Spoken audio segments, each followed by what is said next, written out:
Hello everyone. आज के topic का नाम है ऑफेंसेस अगेंस्ट द स्टेट और ये सेक्शन 121 से लेकर सेक्शन 130 तक में डिफाइन करे गए हैं आईपीसी के। यहाँ पर स्टेट का मतलब होता है इंडिया, स्टेट का मतलब होता है हमारा देश, यानी सेक्शन 121 से सेक्शन 130 तक वो धाराएं, वो अपराध डिफाइन करे गए हैं जो कि कोई अपने देश के अगेंस्ट कमिट करता है। इसमें देशद्रोह भी आता है और ऐसे कई आपको इम्पोर्टेंट मैं ऑफेंसेस बताऊंगा जो कि देश के अगेंस्ट कमिट किए जाते हैं। सबसे पहले आता है सेक्शन 121। वो क्या कहता है हम रीड करते हैं। वेजिंग और अटेम्प्टिंग टू वेज वॉर और attempting waging of war against the government of India. अगर कोई भी आदमी भारत सरकार के खिलाफ या अपने देश के खिलाफ कोई भी युद्ध शुरू करता है या किसी भी ऐसे चीज़ को अंजाम देता है जिससे कि भारत सरकार के खिलाफ एक युद्ध शुरू हो जाए, तो वो धारा 121 के अंडर आएगा और इसके लिए उसे डेथ पनिशमेंट भी मिल सकता है, फांसी की सज़ा भी हो सकती है और 10 साल तक का जेल भी हो सकता है, 10 साल का उसे इम्प्रिजनमेंट भी मिल सकता है। इसके बाद आता है सेक्शन 121A। क्या है मैं उसे रीड करता हूँ। Conspiracy to commit offences punishable by section 121। जैसे सेक्शन 120A और सेक्शन 120B में हम क्रिमिनल कॉन्स्पिरेसी पढ़ते हैं, जो कि मैं डिटेल में किसी और वीडियो में बताऊंगा। ऐसे ही सेक्शन 121 में जो वेजिंग वॉर है, यानी किसी युद्ध को अंजाम देना है भारत सरकार के खिलाफ, अगर कोई इंसान उसे खुद अंजाम न दे और किसी और के थ्रू करवाए, कोई भी ऐसी कॉन्स्पिरेसी क्रिएट करे जिससे कि भारत सरकार के खिलाफ कोई युद्ध शुरू हो जाए, तो वो सेक्शन 121A में आएगा और इसमें 10 साल तक की सज़ा हो सकती है। इसके बाद आता है सेक्शन 122 कलेक्टिंग आर्म्स। अगर कोई आदमी ऐसे आर्म्स और एम्यूनेशंस इलीगल तरीके से या ऐसे वेपन्स इकट्ठे करता है, जमा करता है, जिससे कि भारत सरकार के खिलाफ अगर कल को लड़ाई हो या इंटर स्टेट लड़ाई हो, उसमें वो लोग यूज़ कर सकें देश के खिलाफ, तो वो सेक्शन 122 में आएगा और इसमें 10 साल तक का इम्प्रिजनमेंट, 10 साल की जेल और जुर्माना भी हो सकता है। इसके बाद आता है section 123 concealing with intent to facilitate design to wage war. ये थोड़ा हम तरीके से समझते हैं। अगर किसी आदमी को ये पता है कि कुछ ग्रुप ऑफ पर्सन्स या कोई भी थर्ड पार्टी भारत सरकार के खिलाफ या देश के खिलाफ किसी युद्ध छेड़ने की या कुछ भी वॉर छेड़ने की कॉन्स्पिरेसी क्रिएट कर रही है और उसे उसका प्लान पता है, चाहे वो कोई आम आदमी हो या कोई भी पब्लिक सर्वेंट हो। इसमें लिखा है कंसीलमेंट ऑफ डिज़ाइन। ये डिज़ाइन क्या होता है? जो प्लानिंग होती है, जो प्लानिंग प्लॉटिंग होती है कि इस तरीके से हम लोग इस अपराध को अंजाम देंगे, उसे कहते हैं डिज़ाइन। तो अगर कोई इस डिज़ाइन को छुपाता है पब्लिक अथॉरिटीज से और उसे पता होता है कि इस डिज़ाइन को छुपाने से ये सरकार को आइडिया नहीं होगा कि देश में क्या होने वाला है, तो वो सेक्शन 123 के अंडर आएगा, जिसमें कि 10 साल तक की सज़ा और जुर्माना भी हो सकता है। इसके बाद आता है section 124 assaulting president governor with intent to compel और restrain exercise of any lawful manner.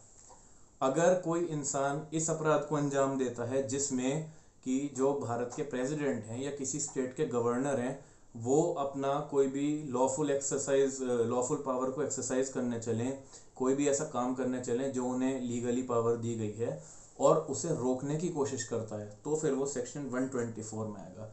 एक एग्जांपल समझ लेते हैं। माना किसी आदमी को फांसी की सज़ा हो जाती है और वो मर्सी पिटीशन प्रेसिडेंट के पास डालता है।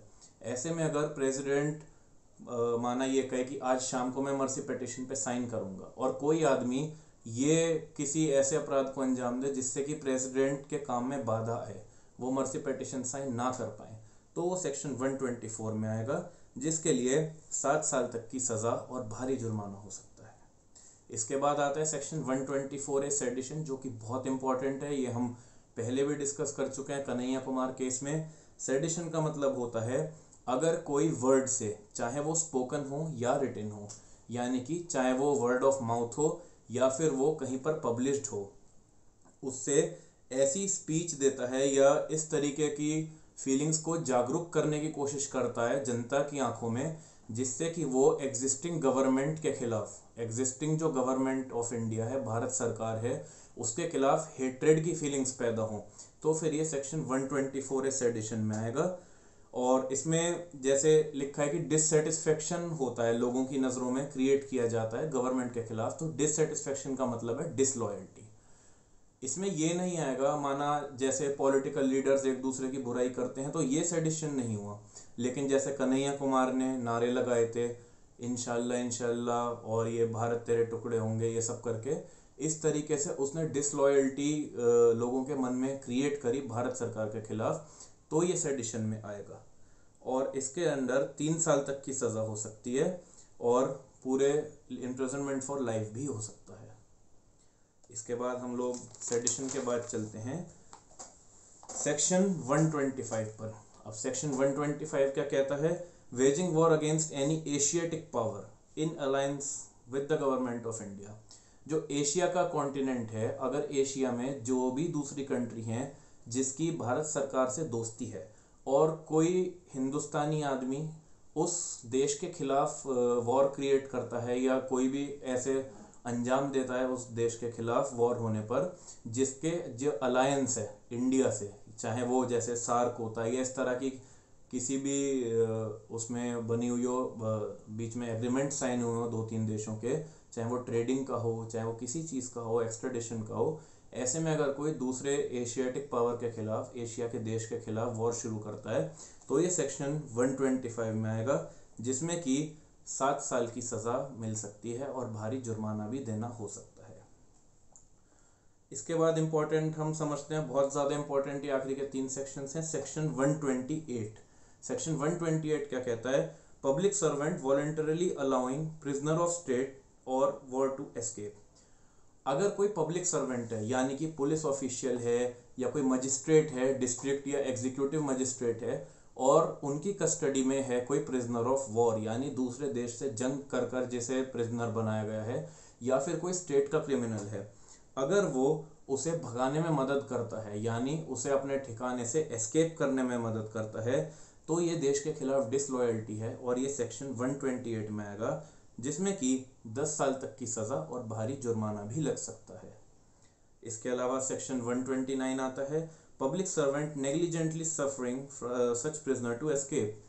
सेक्शन 128 में था कोई खुद इंटेंशनली भगाए, और सेक्शन 129 में है कोई अपनी नेग्लिजेंस की वजह से भगाए। मान लीजिए किसी मजिस्ट्रेट या किसी पुलिस की कस्टडी में कोई स्टेट का बड़ा गैंगस्टर है, कोई अपराधी है, और जिस दौरान वो कस्टडी में है पुलिस स्टेशन में, उस टाइम सब पुलिस वाले पार्टी करने बैठ जाते हैं, ड्रिंक कर लेते हैं और ड्रिंक करके सो जाते हैं, और ऐसी सिचुएशन का फ़ायदा उठाकर वो प्रिजनर भाग जाता है, तो इसे माना जाएगा कि जो गवर्नमेंट ऑफिशियल्स हैं, जो पुलिस ऑफिसर्स हैं, उनके नेग्लिजेंस की वजह से एक अपराधी भाग गया, तो वो सेक्शन 129 में आएगा, जिसके लिए उन्हें 3 साल तक की सज़ा हो सकती है।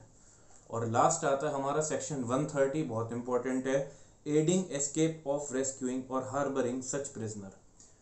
सेक्शन 128 और 129 में हमने पढ़ा भगाने पर अपराध, लेकिन ऐसा भी होता है हमारे देश में, कई ऐसे केसेस मिले हैं कि कोई गैंगस्टर है या कोई अपराधी है, वो पुलिस वालों की ही शरण में पाया गया भागने के बाद, तो यदि कोई पुलिस वाला या कोई गवर्नमेंट ऑफिशियल, कोई मजिस्ट्रेट जिसके पास ये लीगल अथॉरिटी हो, या कोई भी गवर्नमेंट ऑफिशियल ऐसी हरकत को अंजाम देता है कि कोई भाग रहा है प्रिजनर, उसकी भागने में हेल्प करे जब वो जेल से भाग चुका हो या कस्टडी से भाग चुका हो, या उसे शेल्टर दे, शरण दे, अपने यहाँ छुपा कर रखे, या उसके बहुत ज़्यादा उसकी हेल्प करे जिस भी चीज़ में वो अंजाम दे रहा है, तो ये देश के खिलाफ डिसलॉयल्टी मानी जाएगी और ये सेक्शन 130 के अंडर पनिशेबल होगा। इसके अंडर आपको 10 साल तक की सज़ा और भारी जुर्माना मिल सकता है। तो आज हमने पढ़े सेक्शन 121 से लेकर सेक्शन 130 तक वो अपराध जो कि देश के खिलाफ गद्दारी वाले होते हैं, देश से गद्दारी करना उन्हें माना गया है और उन्हें against government of India commit किया जाता है।